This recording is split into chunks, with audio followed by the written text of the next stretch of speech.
ஸ்பீக்கருங்க, அவர் அப்படிதான் சொல்லுவாரு. அவர் சொல்றதெல்லாம் இங்க வந்து சட்டமாகாது. மக்களுக்கான அரசியலை செய்யல அப்படின்ற குற்றச்சாட்டை திருமதி சசிரேகா முன்வைக்கிறாங்க. உங்க கருத்து? இல்ல, திருமதி சசிரேகா அதிமுகவுடைய செய்தி தொடர்பாளர், அவங்க இவ்வளவு நேரம் பேசினாங்க. இந்த பேச்சையெல்லாம் கேட்ட இந்த நேயர்கள் ஒரு விஷயத்த எளிதாக இயல்பாக உணர்ந்திருப்பாங்க. அது என்னன்னா, அவங்க ஒரு வார்த்தை கூட மோடி அரசை விமர்சிக்கல, ஒரு சொல்லை வைத்து கூட பாஜகவை விமர்சிக்கல. கவனிச்சீங்களா? முழுக்க முழுக்க திமுகவை தாக்கி பேசலாம். இல்ல, இப்போ அவங்களோட எதிர்கட்சி திமுக தானே சார். இப்ப அவங்களதானே அவங்க விமர்சனத்தை முன்வைப்பாங்க. மோடியை விமர்சனிக்கணும்னு ஏன் கட்டாயப்படுத்துறீங்க? அதுதாங்க, அதுதான் அவங்க நிலைப்பாடு. ரொம்ப நல்லா சொல்றீங்க. ஆனா கட்சியினுடைய பெயர் என்ன? அண்ணா திராவிட முன்னேற்ற கழகம். அண்ணாவின் கோட்பாடாகிய மாநில சுயாட்சிக்கு துரோகம். பாஜகவை எதிர்க்கணும் அப்படின்ற அவசியம் இல்லல்ல. எங்க என்னை பேச விடுங்க, சொல்லுங்க. நான் முதல்ல இப்ப பாஜக எதுக்கு வர்றேன்? அடிப்படை கொள்கை பிரச்சனைங்க. இந்த கட்சியுடைய பெயர் என்னங்க?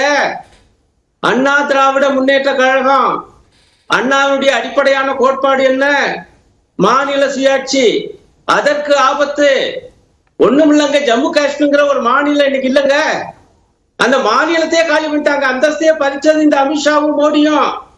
ஒரு வார்த்தை கண்டிச்சாங்களா? இன்னைக்கு கண்டிக்கல. ஏங்க, நாடாளுமன்றத்துல புகை குண்டு போடுறாங்க. ஒரு 2 பேர் உள்ள வந்து அந்த 2 பேருக்கு அனுமதி சீட்டு கொடுத்தது ஒரு பாஜக எம்பி. அந்த பாஜக எம்பி மீது எந்த நடவடிக்கையும் இல்ல. அவர் உள்ள வந்துட்டு போயிட்டு இருக்காரு. ஐயா, இது என்ன நடந்துச்சு? இது ஆபத்து இல்லையா? ஆகவே நாடாளுமன்றத்துக்கே பாதுகாப்பு கண்டிப்பா தெரிவிச்சிருக்காங்களே. வர்றேங்க, அதெல்லாம் நான் பாத்துட்டேங்க. அந்த தீர்மானம் படிச்சுட்டு தாங்க நான் வர்றேன். ஐயே, அப்பவே சொல்லிட்டாருங்க அத்துமீறல். அத்துமீறலை செஞ்சது யாரு? அதற்கு காரணி யாரு? காரணகர்த்தா யாரு? பாஜக எம்பி. அந்த பாஜக எம்பி மீது பாஜக என்ன நடவடிக்கை எடுத்துச்சு? சபாநாயகர் என்ன நடவடிக்கை எடுத்தாரு? ஆனால் 2 அவைகளிலும், நாடாளுமன்றத்தில் 2 அவைகளிலும் சுமார் 150 எம்பிக்கள் இந்த கூட்டத்தொடர் முழுக்க இடைநீக்கம் செய்யப்பட்டிருக்கிறார்கள். இதை கண்டிச்சு தீர்மானம் போட்டிருக்காங்க. அந்த தீர்மானத்தை வாசிக்க சொல்லுங்க. என்ன போட்டிருக்காங்க? படிச்சுட்டு தான் வர அத்துமீறல். ஆகவே நாடாளுமன்றத்துக்கு பாதுகாப்பு இல்ல. அப்படின்னா அதுக்கான துணை போனது யாரு? அந்த பாஜக எம்பி மீது நடவடிக்கை எடுக்கணும் ஒரு வார்த்தை. இந்த 150 எம்பிக்கள் மீது இடைநீக்கம் செய்தது தப்புன்னு ஒரு வார்த்தை. இன்னும் மட்டுமில்ல, மாநிலங்களவையில அதிமுக எம்பிக்கள் இருக்காங்க. அவங்க அதை கண்டிச்சு பேசல. அவங்க இடைநீக்கம் செய்யப்படல. கவனிச்சுங்களா? அவங்க ஜாலியா போயிட்டு வந்துட்டு இருக்காங்க. இதுதான் லட்சணமாங்க. அத்துமீறலை கண்டிக்கிற லட்சணம். இதுக்கு பேர் அத்துமீறல். ஐயா, புகை குண்ட போடுறான். அந்த புகையில விஷம் இருந்தா எவ்வளவு ஆபத்து. அவைக்குள்ளேயே நுழையிறான். எப்படி யார் நுழைஞ்சான்? என்ன நடந்துச்சு? அதை பத்தி அமித்ஷா வந்து விளக்கம் சொல்லணும். உள்துறை அமைச்சர் அதெல்லாம் சொல்ல முடியாதியா? பிரதமர் வந்து பேசணும், அதெல்லாம் பேச மாட்டாதியா? கேட்டால பூரா வெளியேற்றுவேன். இத கண்டிச்சிருக்கா அதிமுக? அதனாலதான் சொல்றேன். என்று சொன்னாலே உள்துறை அமைச்சர் மீதான விமர்சனமாகத்தானே அதை நம்ம பார்க்க வேண்டியிருக்கு. எங்க அப்ப உள்துறை அமைச்சருக்கு பொறுப்பு இல்லையா? உள்துறை அமைச்சரை விமர்சிக்க கூடிய விஷயம் தானே அது. எப்படிப்பா அது? எப்படி? அப்ப உள்துறை அமைச்சர் வந்து விளக்கம் சொல்லணும்னு கேட்கறது இவங்க ஆதரிக்கணும்ல, அதையும் சேர்த்து போகணும்ல. மொட்டையா வெறுமனை 19 பாதுகாப்புக்கு குளறுபடி அத்துமீறல் மட்டும் போட்டா அதிலே தெரியலையா அவங்களுக்கு இன்னும் உறவு இருக்குன்னு? எங்க பாஜகவோட உறவு இல்லைன்னு சொல்லி எடப்பாடியார் வந்து அந்த பொதுக்குழுவுல பேசியிருக்காரு. அந்த பேச்ச கேட்டேன். அது வந்திருக்கு செய்தியா. தீர்மானம் போடலங்க. எவ்வளவு முக்கியமான விஷயம். எங்க ஒரு கட்சி ஒரு முடிவு எடுக்குதுங்க. எப்படியாப்பட்ட முடிவு அவங்க சொல்றாங்க? 2024 மக்களவை தேர்தலில் பாஜகவோட கூட்டணி கிடையாது. 2026 வரப்போகிற சட்டமன்ற தேர்தலோட கூட்டணி கிடையாது சொல்லியாச்சு. சப்ஜெக்ட் முடிஞ்சு வச்சு. தீர்மானம் இல்ல. என்ன தந்திரம்? எனக்கு இதெல்லாம் கவனிக்காமலாம் இருக்கும். ஒண்ணும் இல்லைங்க. இன்னைக்கு பேசியிருக்காருங்க யாரு? உள்துறை அமைச்சர் அமித்ஷா. அந்த குடியுரிமை திருத்த சட்டத்தை நிறைவேற்றியே தீர்வேன். இது இந்த மண்ணின் சட்டம். அதை யாராலும் தடுக்க முடியாது. தெலுங்கானாவில் போய் பேசினார் தேர்தல் பிரச்சாரத்துல.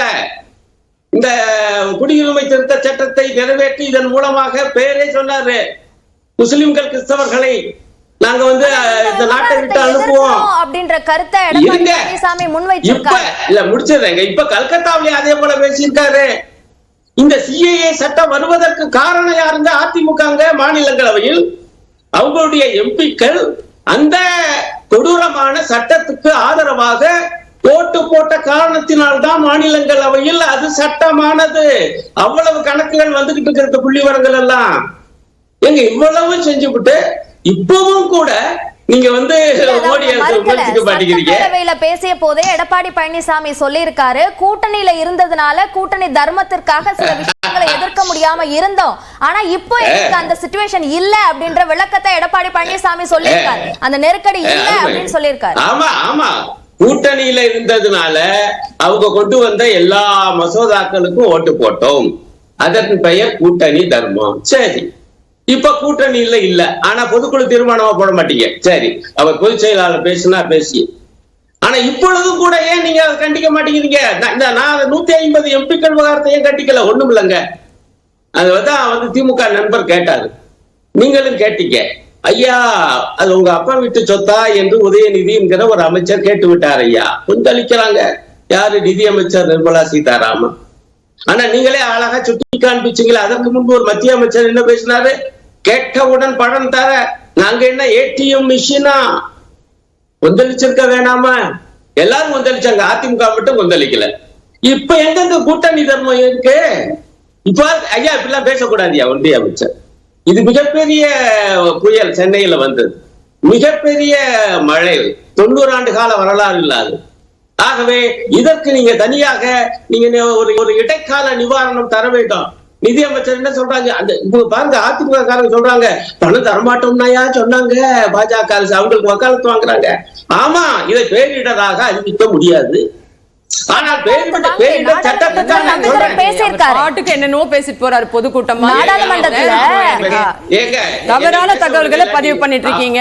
தவறான அவரோட கருத்தை அவர் பதிவு பண்றாரு. நாங்க சொன்னோமா குடுக்கமா எதிர்க்கலன்னு நான் சொன்னேன்னா அவங்க தரலன்னு நான் சொன்னாங்கன்னு கேட்டேன். நானு இல்லாத வார்த்தைகள்லாம் பதிவு பண்ண அவர் பேசி முடிச்சோன்னா அதற்கான கருத்தை நீங்க கண்டிப்பா தெரிவிக்கலாம். 25 கோடிக்கு வேலை போன கம்யூனிஸ்டுகள் கூட்டணி தர்மத்துக்காக வெள்ளை காக்கா பறக்குதானே ஆமா சாமி போடுறோம்.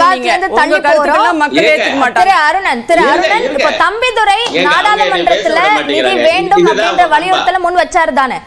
இல்லங்க, ஏங்க அதெல்லாம் வலியுறுத்தினது? நான் கேட்கிற கேள்வி, இதை பேரிடராக அறிவிக்க முடியாதுன்னு நிதியமைச்சர் சொன்னாங்களா இல்லையா? ஆனால் பேரிடர் மேலாண்மை சட்டம் அதற்கான அந்த வழிகாட்டுதல்ல தெளிவா இருக்குது.